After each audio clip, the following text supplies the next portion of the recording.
జై శ్రీరామ్. ఈరోజు మన వీడియోలో మన విజయాలు సఫలం కావాలని కోరుకుంటే గనక సఫల ఏకాదశి రోజున ఏమి చేయాలి, ఏ విధంగా పూజించాలి అనే విషయాల గురించి తెలుసుకుందాం. హిందూ మతంలో ఏకాదశికి చాలా ముఖ్యమైనదిగా భావిస్తారు. ఇది నెలలో 2 సార్లు వస్తుంది. ఒకటి శుక్లపక్షంలో, రెండవది కృష్ణపక్షంలో. 2024 సంవత్సరం డిసెంబరు నెల 26వ తారీఖున, అంటే మార్గశిర మాసము కృష్ణపక్షంలో వచ్చే ఏకాదశిని సఫల ఏకాదశి అంటారు. ఈ ఏకాదశి విష్ణువునకు అత్యంత ప్రీతిపాత్రమైనది. ఈ రోజున ఎవరైతే ఉపవాసము ఉండి విష్ణువుని పూజిస్తారో వారు ప్రతి పనిలో విజయం సాధిస్తారని పెద్దలు చెప్తున్నారు. ఈ సంవత్సరం ఈ సఫల ఏకాదశి డిసెంబర్ 25 తేదీ రాత్రి 10:29 గంటలకు ప్రారంభమవుతుంది. కానీ మనం సూర్యోదయం పరిగణలోకి తీసుకుంటాం గనక డిసెంబర్ 26న ఏకాదశి వ్రతం చేయాలి. డిసెంబర్ 27 మధ్యాహ్నం 12:43 ఇది ముగుస్తుంది. ఈ ఉపవాసం ఉండాలనుకునే వాళ్ళు దశమి రోజు అనగా డిసెంబర్ 25వ తారీఖు సాయంత్రము పలహారము ఒక్కటే తీసుకోవాలి. ఈ రోజున దానానికి చాలా ప్రాముఖ్యత ఉంది. మరియు పసుపు బట్టలను దానం చేయడము, బెల్లమును దానం చేయడము, శ్రీహరికి సమర్పించడము, ఆవు నెయ్యితో తులసీమాత దగ్గర దీపాన్ని వెలిగించడము, ఓం నమో భగవతే వాసుదేవాయ నమః అనే మంత్రాన్ని వీలైన సార్లు జపించడం చాలా ఉత్తమని పెద్దలు చెప్తున్నారు. మరియు ఈ రోజున మొక్కజొన్న, బియ్యము వంటివి దానం చేస్తే కూడా చాలా మంచిదని చెప్తున్నారు. పసుపు బట్టలు బృహస్పతికి చిహ్నము. ఈ బట్టలను దానం చేయడం వల్ల మన గురుగ్రహం చాలా జరుగుతుందని, అంతా మంచి జరుగుతుందని పెద్దలు చెప్తున్నారు. ఉపవాసం ముగించిన తర్వాత బ్రాహ్మణులకు తప్పకుండా భోజనానికి సరిపడా స్వయంపాకంను మరియు దక్షిణను కూడా ఇవ్వాలి. ఇప్పుడు సఫల ఏకాదశి వ్రతకథ గురించి విందాం.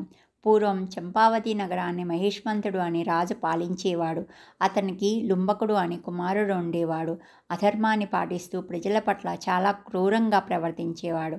అది తెలుసుకున్న రాజు కొడుకుని రాజ్యం నుంచి బహిష్కరించాడు. అడవుల పాలైన లుంబకుడు ఆహారం దొరకపోవడంతో ఒక చెట్టు కింద పడుకున్నాడు.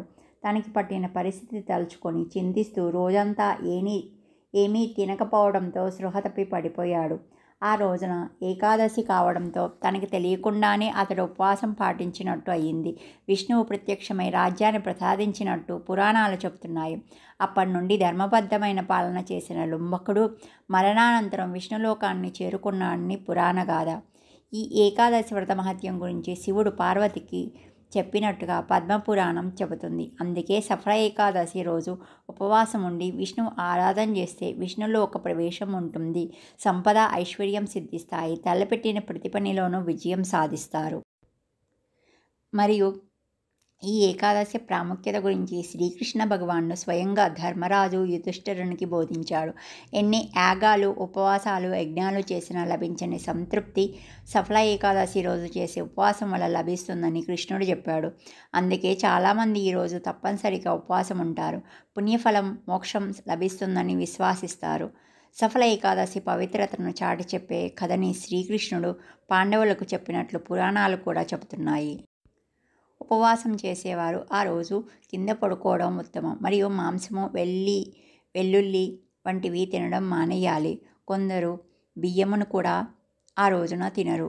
బియ్యంలో సర్వపాపాలు ఆ రోజు ఉంటాయని చెబుతారు.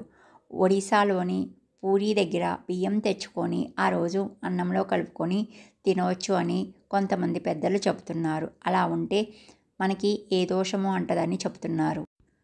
పూజా విధానము.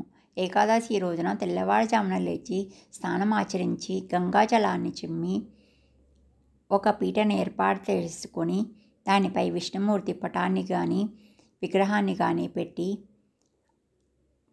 పంచోపచారాలు లేదా షోడశోపచారాలతో విష్ణుమూర్తిని, లక్ష్మీదేవిని పూజించాలి.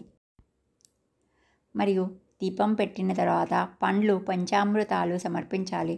కొబ్బరి, ఉసిరి, దానిమ్మ, లవంగం వంటి వాటితో స్వామివారిని పూజించాలి. ఉపవాసం ఉంటే చాలా మంచిది. రాత్రి నిద్రపోకుండా జాగారం చేస్తూ విష్ణు సహస్రనామం చదువుకొని కీర్తనలు పాడుకుంటూ ఉండాలి. మరుసటి రోజు చేసిన తర్వాత బ్రాహ్మణుడికి ఆహారం పెట్టాలి. వారి ఆశీర్వాదం తీసుకొని ఉపవాసాన్ని విరమించాలి. విన్నారు కదండి సఫల ఏకాదశి గురించి వివరంగా. ఈ వీడియో కనుక మీకు నచ్చినట్లయితే లైక్ చేయండి, షేర్ చేయండి, సబ్స్క్రైబ్ చేయండి, కామెంట్ చేయండి. మీకు ఏమన్నా డౌట్స్ ఉంటే కామెంట్లో పెట్టండి. పక్కనే ఉన్న బెల్ బటన్ ప్రెస్ చేయడం వల్ల నేను పెట్టే ప్రతి వీడియో మీకు నోటిఫికేషన్లో వస్తుంది. జై హింద్, జై భారత్, జై శ్రీరామ్.